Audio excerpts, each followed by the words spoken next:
Ensuite, nous avons des choses plus invariantes. Évidemment, j'y reviens rapidement sur l'Oedipe, bien entendu. Parce qu'il y a quand même quelque chose dans l'Oedipe, c'est que le garçon, il va toujours aimer sa mère, quoi qu'il arrive. Donc c'est vrai que sa mère, le soir, c'est la passion, le petit garçon avec sa mère, et puis le soir, elle part coucher avec un autre type, dans la chambre d'à côté, là, un mec un peu louche. C'est le même exemple, j'avais déjà dit celui-là, c'est vrai. Hein.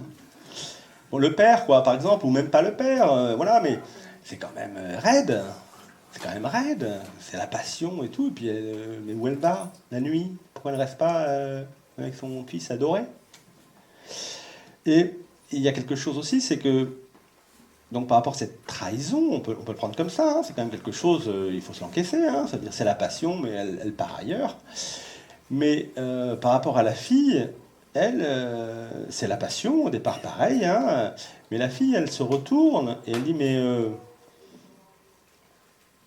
moi, c'est finalement, je suis manquante comme ma mère. Je l'ai fait la semaine dernière, donc je ne vais pas trop insister, mais l'idée étant, je me tourne vers le père. Donc peut-être que ma mère me trahit, mais peut-être c'est moi aussi qui la trahi. Première relation amoureuse, ma première très forte, archaïque, qui est là, je sors de son ventre et tout, on est vraiment quand même en fusion. Et moi, en tant que fille, je me détourne pour aller aimer mon père, voire peut-être même, j'ai presque envie de la faire disparaître, qu'elle dégage un peu le plancher, qu'elle parte en voyage. Donc il y a là une différence assez nette entre le garçon et la fille. Alors, je dis garçon et fille, hein, on va pas, je vais dire dans les structures psychiques de ce qu'on pourrait appeler un garçon.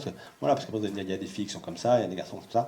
Voilà, je vous le prends en général, c'est la structure psychique qui m'intéresse, que je pourrais dire entre la névrose obsessionnelle et la névrose hystérique.